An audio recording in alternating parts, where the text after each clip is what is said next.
안녕하세요. 저는 43살 결코 평범하다 할 수 없는 남자입니다. 저는 부모 없이 보육원에서 자랐고 철없던 시절부터 교도소에 몇 차례 들락거리며 형을 살다 온 범죄자였습니다. 죄도 다양했죠. 사기, 절도 그리고 사회에서 결코 해서는 안 될 일들만 모아 상습적으로 저질러 교도소는 집보다 친숙한 곳이었습니다. 아직은 사기, 절도만 저질렀던 시절 저는 나이트를 밥 먹듯 드나들며 부도덕한 짓으로 번 돈을 써댔습니다. 손도 몸도 날쌔니 그 바닥에서 잘 나가던 시절이었죠. 제 돈도 제 돈, 남의 돈도 제 돈, 세상 무서운 것도 두려운 것도 없었습니다. 어느 날 전 백화점에 옷 사러 갔다가 우연치 않게 제 스타일에 마음에 드는 여자를 발견했어요. 백화점에서 문화의 날인가 하는 행사를 진행하는 것이었는데 그곳에서 피아노 연주를 한 그녀를 본 거예요. 너무 아름다워서 넋이 나갈 정도로 한참 봤네요. 전 공연이 끝난 뒤 피아노 그녀에게 다가가 조심스럽게 작업을 시작했습니다. 보니 저보다 2살 연상이더군요. 저는 젠틀하고 능력 있는 사업가로 위장의 명함을 내밀었고 그녀의 한심을 사려 노력했습니다. 공들인 끝에 그녀는 제게 넘어와 달달한 연애를 했고 숱한 거짓말과 능청스러움으로 위기를 넘기며 미래를 꿈꿨습니다. 더불어 저는 그녀의 가족을 뵙게 되었어요. 엄마, 아빠, 그녀, 남동생 이렇게 흔한 내 식구더군요. 저도 지긋지긋한 특별한 말고 저 흔한 가족이 되고 싶었습니다. 그래서 거짓말을 장암하게 능숙하게 늘어놓았죠. 제게 딸을 주지 않으면 두고두고 후회될 만큼 최고의 남자로 포장했습니다. 장인어른은 흐뭇한 듯 자네처럼 대단한 사람이 내 딸을 사랑해준다니 우리로서는 고맙구만. 날 되면 상견례자가 결혼해라. 쉬이 허락하시니 그녀가 뜰듯 기쁘더군요. 제 화려한 연홀림 덕분에 머지않아 상견례를 진행하게 되었습니다. 결혼대행 서비스로 나온 완벽한 가짜 부모님과 상견례를 진행하니 감쪽 같더라고요. 제 부모님은 미국에서 사는 분이니 거의 볼 일이 없을 거라 덧붙였습니다. 반반씩 하자는 예비 처갓집의 배려를 사양하고 위험하게 번 돈으로 결혼에 필요한 모든 걸 최고로 했어요. 결혼식을 치르고 신혼여행을 다녀온 후 처갓집에 들리니 장모님 버선발로 반갑게 맞이해 주시더군요. 어이구, 우리 사위였어? 얼른 들어와. 없는 솜씨로 음식 좀 장만해봤는데 입에 맞을지 모르겠어라고 하시는데 사위사랑은 장모라고 제 거짓말 덕분에 기분 좋은 환대도 받아보고 좋더라고요. 흡사 진짜로 그들의 가족이 된 건 마냥 행복했습니다. 처남도 절친인 형처럼 잘 따랐고 아내도 씀씀이가 큰 것만 빼고는 내조 잘하고 살림 잘하니 결혼 생활은 만족스러웠습니다. 그러나 행복은 오래가지 않았습니다. 어느덧 아내에게 질린 저는 또 다른 여자를 찾기 시작했던 겁니다. 생활비도 잘 갖다 주지 않고 밖으로 나돌기에 바빴습니다. 그 때문에 아내랑 매일 같이 싸우니 자연스레 외박도 잡게 되더라고요. 그때 장모님이 저를 찾아오셨습니다.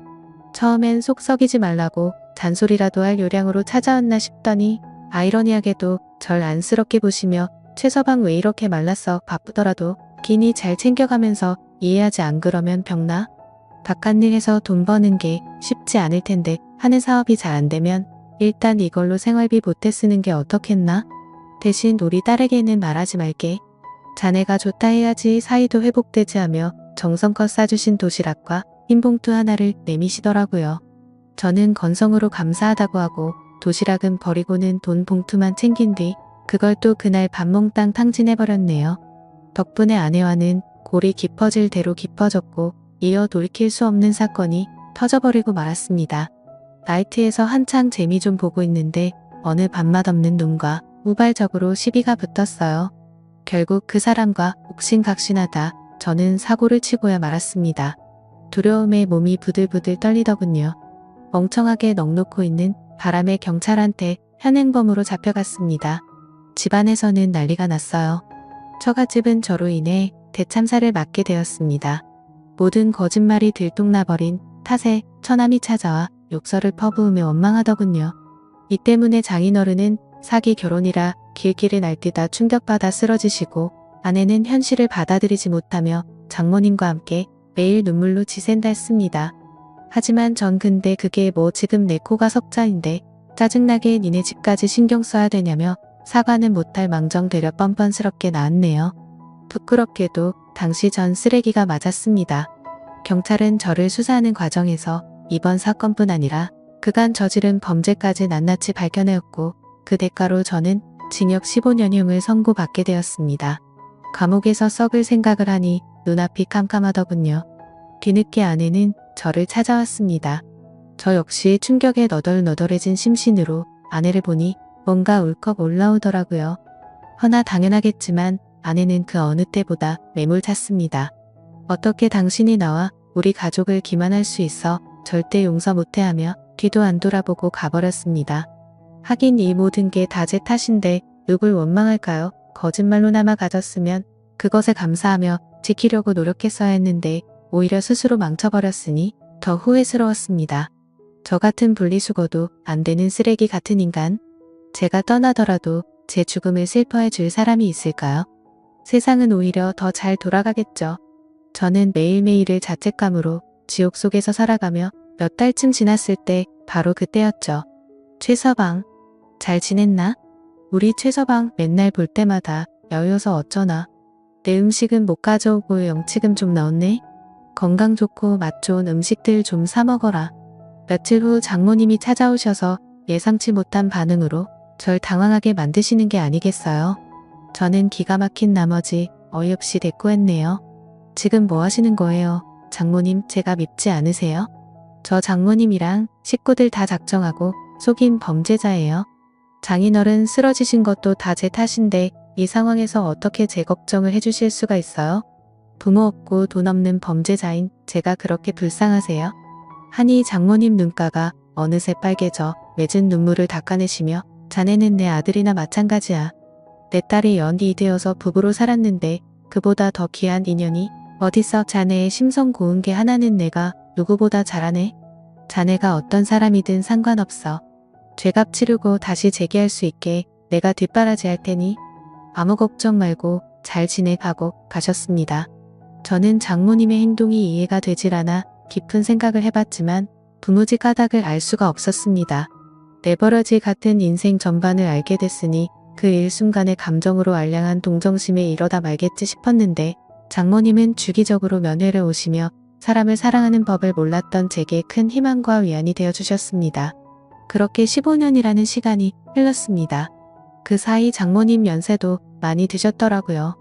28살에 교도소에 들어와 날씨가 궂을 때도 힘들 때도 상관없이 변함없이 배어서 세월이 흐르는 것조차 잘 모르고 있었습니다. 저와 장모님이 다시 세상에서 만났을 때 제 나이는 93살이고 장모님의 나이는 68세셨습니다. 우리 아들 드디어 나왔네. 그간 고생 많았어. 많이 힘들었지? 우리 앞으로는 세 사람으로 잘 살아보자. 장모님께서는 희끗한 머리로 제 손에 하얀 두부를 쥐어주시며 저를 위해 성스러운 모습으로 기도해 주셨는데 저도 그 기도에 화답하며 두 번 다시 악의 길을 쫓지 않겠다고 맹세했습니다. 15년 동안 참 많은 게 바뀌었습니다. 장인어른은 평소에 혈압이 높아 갑자기 쓰러져서 안타깝게도 일찍 운명하셨고 처남은 결혼해서 가정을 꾸려해놨고 아내 역시 저 그렇게 되고 얼마 안 가 좋은 남자 만나 결혼해 지금 아이를 낳고 잘 산다고 합니다. 제가 그들 인생의 애초부터 첫 슬쩍으로 돌아가 너무나도 잘 살고 있으니 마음이 놓이다가도 한편으로는 씁쓸하다군요. 참 사람의 마음이 이상하지요. 잊혀졌으면 좋겠는데 한편으로는 잊혀지는 게 아쉬우니 말이죠. 모든 게 다 변했는데 변하지 않은 사람이 있었다면 바로 장모님이셨습니다. 전 장모님께 은혜를 보답하기 위해 취업 준비를 했어요. 확실히 전과가 있으니 쉽지는 않더라고요. 냉담한 차별의 시선에 저도 모르게 주춤거렸고 스스로 합리화를 하며 욕의 길을 생각할 때쯤에 항상 장모님께서 엄하게 당부하셨습니다. 우리 아들 엄마와 한 약속 안 잊었지? 세상은 스스로 돕는 자를 돕는 법이다. 내가 변함없이 노력하면 문이 반드시 열릴 거야.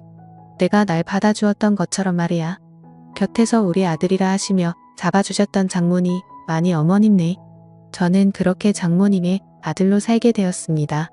저는 취업 대신 이번에도 장모님의 도움으로 푸드트럭으로 장사를 시작했습니다. 장모님께서 사업 성공을 위해 물심양면으로 도와주셨고 저는 노하우를 익혀가며 밤새워가며 노하우를 연구하고 개발했습니다. 장모님께서 혹여 힘드실까 걱정이 되었지만 가끔 두통이 있으신 것 빼고는 괜찮으시다며 쓸데없는 생각 말고 음식 맛에 집중하라면서 농담식으로 야단치셨네요.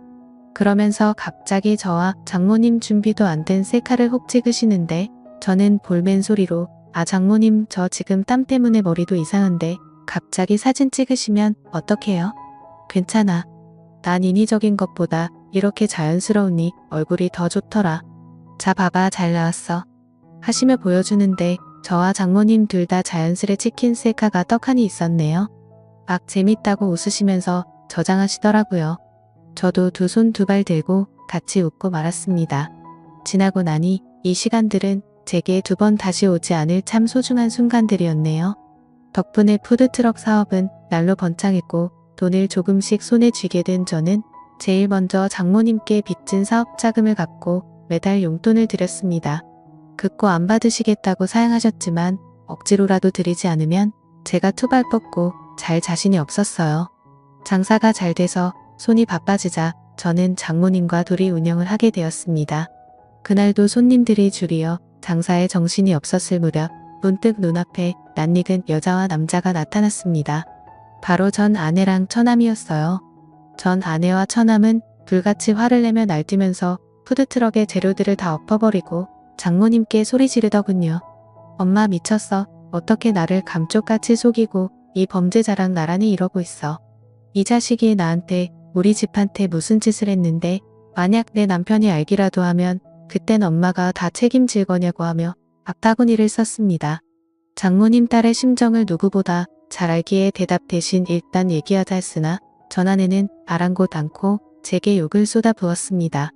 사람까지 해친 범죄자면 평생 감옥이나 가서 썩을 것이지. 무슨 자격으로 장사를 해? 내게 사기도 부족해 우리 엄마까지 꼬드겨서 이용해 먹어? 이러면서 주변 사람들에게 말하더군요. 여기 제 말 좀 들어보세요. 지금 장사하는 사람 흉악한 범죄자예요. 절대 팔아주지 말고 딴 데 가서 먹어요 하며 온갖 장사를 깽판치는데 사람들은 제가 범죄자란 소리 듣고 하나 둘씩 자리를 떠났고 죄인이었던 저는 고개를 수그리고는 이무말 없이 전 아내의 비수가 꽂힌 말을 다 감당해냈습니다. 그러자 장모님은 제 아내를 온몸으로 말리고 절 앞에서 보호해 주시더군요. 그만해라. 비록 돌이킬 수 없는 잘못을 저질렀지만 15년 동안 죄의 대가를 받고 새 사람으로 살려는 사람한테 이러면 안 된다. 이 사람도 괴로움에 15년간 제대로 못 살고 진심으로 반성하고 있어. 살려고 아등바등 겨우 숨통 트였는데 한때 남편이었던 사람 목숨 줄 굳이 끊어야겠니? 그래서 15년간 감옥 수발까지 한 거야 엄마가. 진짜 왜 그래? 정신 차려 엄마. 이 남자 이딴 범죄자한테 또 뒤통수 맞고 싶어서 그래 이 자식이랑 관계 정리할 때까지는 나랑 동생 볼 생각도 하지 마. 그것만큼은 절대 용서 못해라며 아내와 처남은 장모님 마음에 상처를 낸 뒤 그렇게 가버렸습니다. 장모님은 시선에서 멀어지는 자식들을 보고 깊은 한숨을 쉬고는 제게 미안하다 하시네요. 그렇게 큰 소란 덕분에 오늘 장사는 망가졌지만 장모님 맘을 추스르는 게 우선이었던 저는 아무렇지 않은 듯 장모님 괜찮아요. 어차피 푸드트럭이라 다른 곳 가서 장사면 돼요. 그보다 저 때문에 딸이랑 어떡해요. 제가 장모님께 도와달라고만 안 했어도 저랑 엮이지 않으셨을 텐데 제가 더 죄송해요. 그러자 장모님 문득 미소를 띄우시며 저를 꼭 안아주시고는 눈시울을 붉히시더군요. 이러니까 내가 자네더러 심성이 곱다고 한 거야.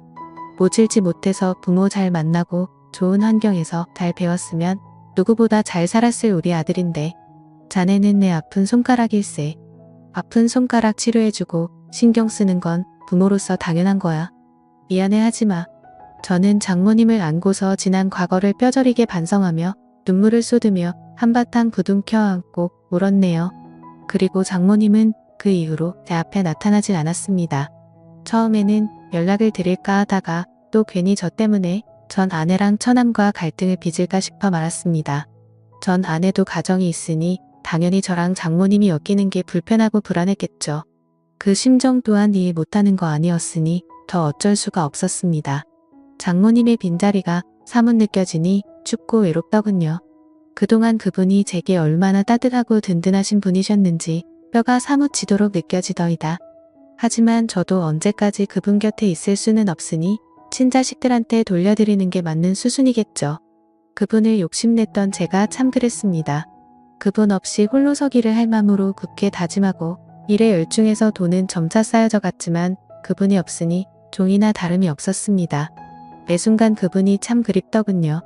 결국 저는 1년 만에 그분께, 아니 어머니께 연락을 드렸습니다. 허나 끊어진 전화 그리고 곧 다시 오더군요. 서둘러 받으니 낯선 목소리였습니다. 여기 요양원이에요. 혹시 자제분 되세요? 어머님께서 많이 기다리셨는데 통 오시질 않으셔서요. 매일 혼자서 너무 안쓰러우시네요. 저는 마음이 북받쳐 오르면서 거기 어디 요양원이냐고 물었고 장사고 뭐고 뒷전으로 한 채 어머님이 계신 요양원으로 달려갔습니다. 그리고 그곳에서 저는 그토록 그리워한 장모님, 제 어머니를 마주했네요. 엄마 저 알아봐요. 엄마가 15년 동안 나 보살펴 주셨잖아요.